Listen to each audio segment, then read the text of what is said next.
Georgia. Oh, my Georgia.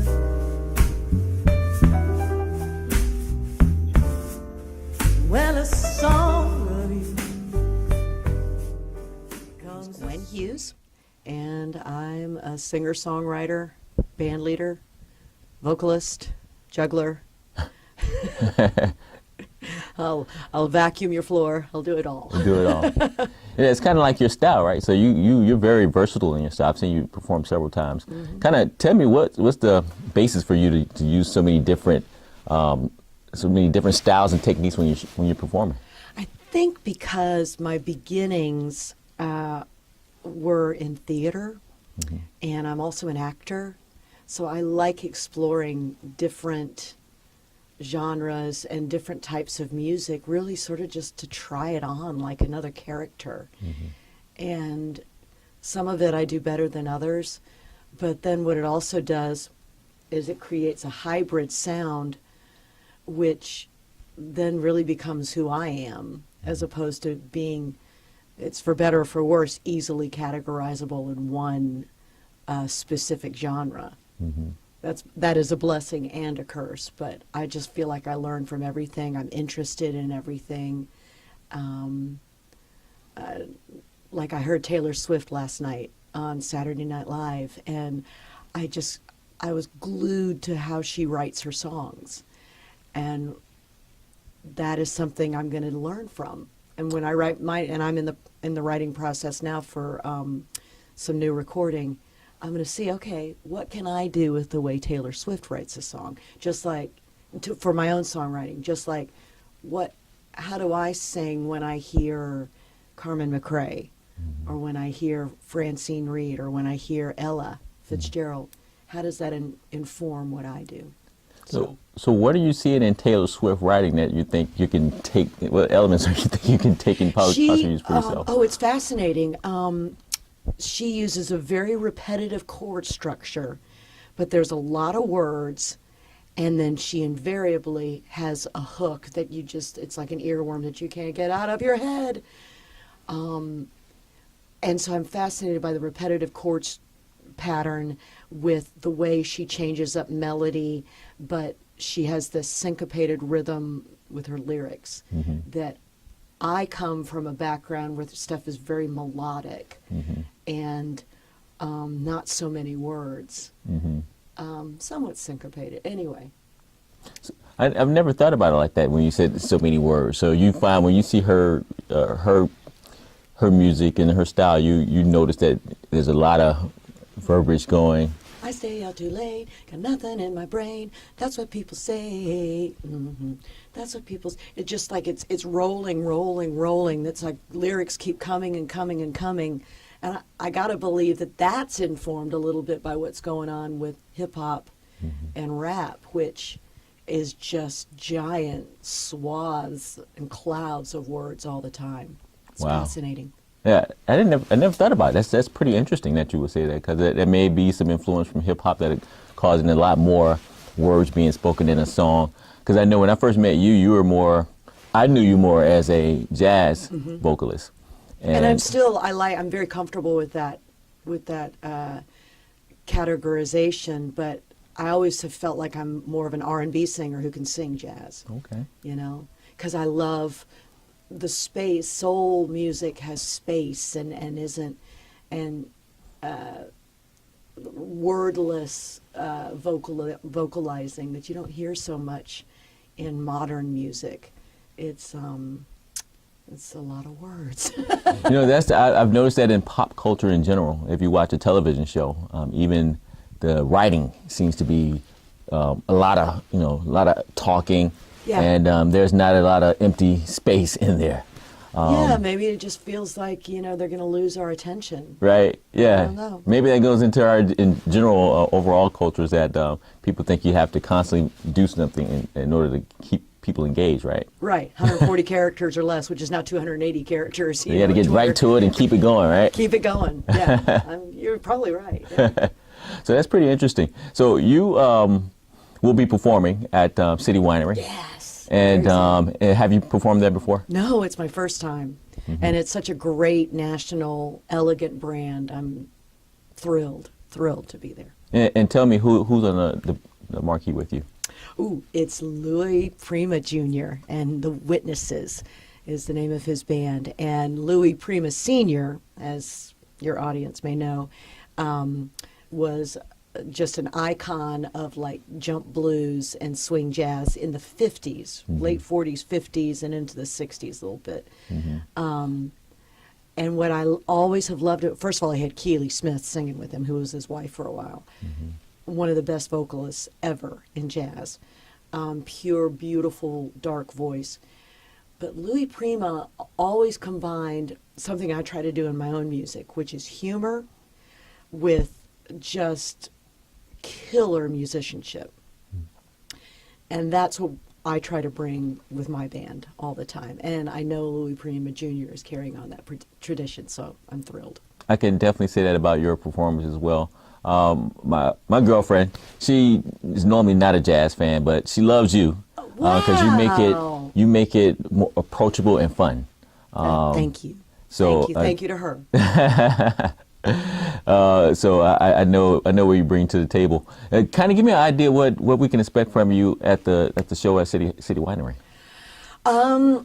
We are just Jez Graham is on keys, Ramon Poozer on upright bass, and Mike Kenton on the drums. They're my core trio all the time because they can just go anywhere we go. They're very experimental, but also very supportive at the same time.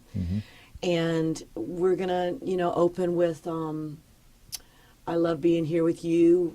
I love Ernestine Anderson's version of that song. Then move into a few originals of mine because I have an album out on Zoho Music that's still got some shelf life left in it. So I'm gonna do some music from that. Right.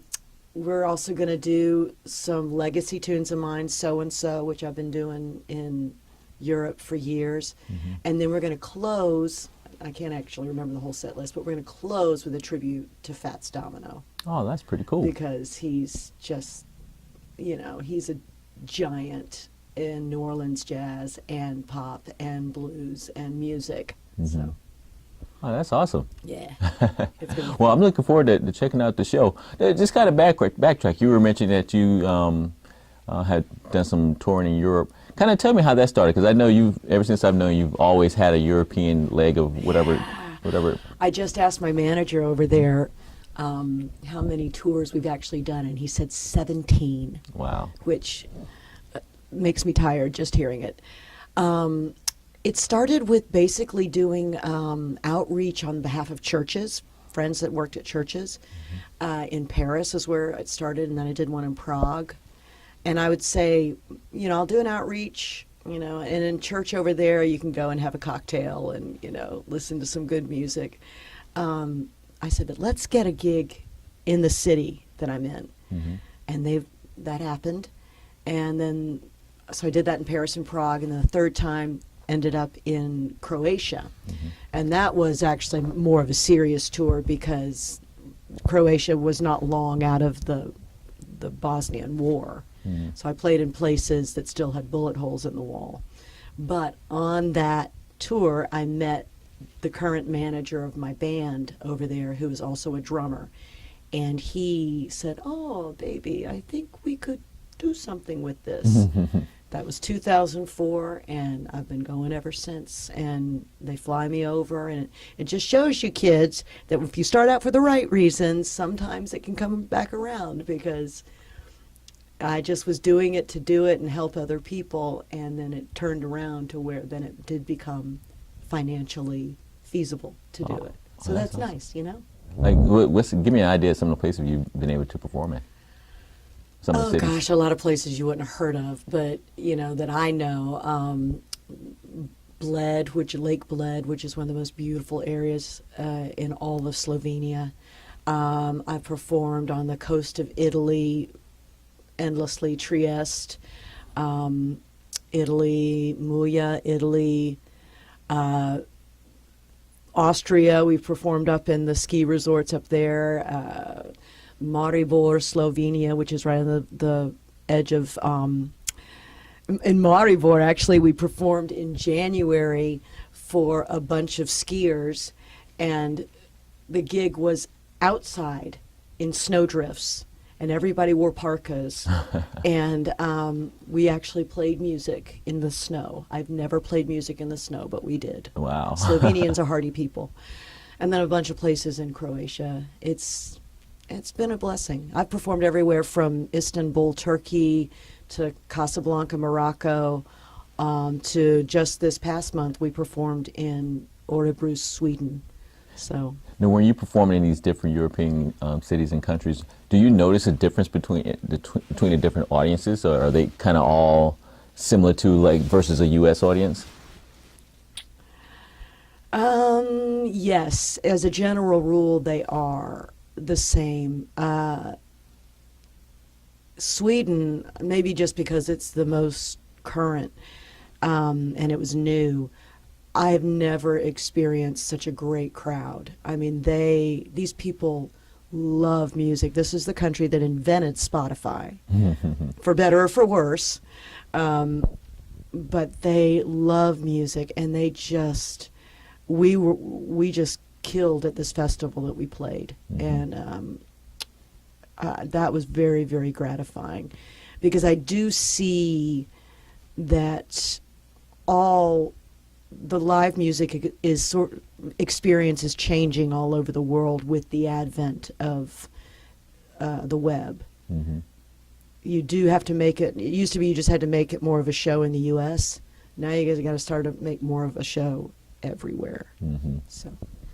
Oh man, it's nice that you can take those elements and take those reactions from the crowd and use it to kind of help your performances, and hopefully carries over to your stateside performances It does. as well. Oh, I know that I've grown as a performer so much, all because of Europe.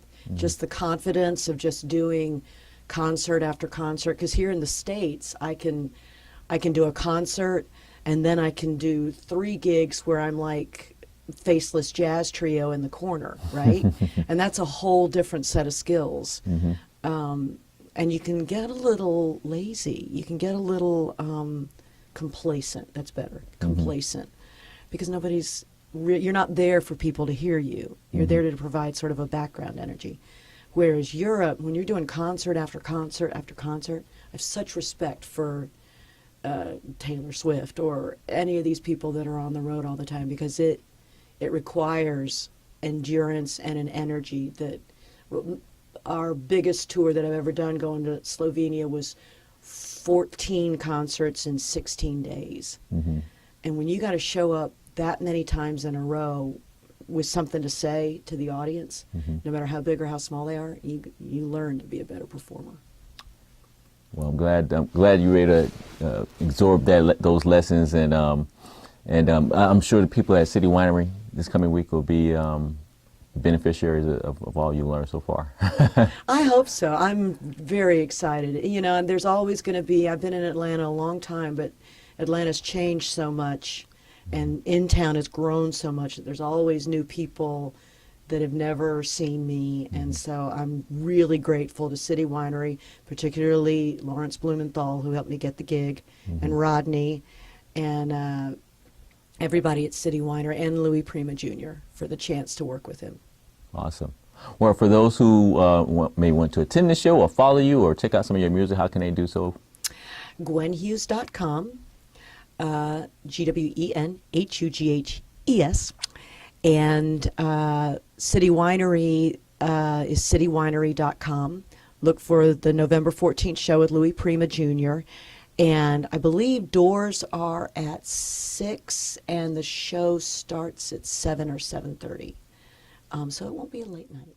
All right.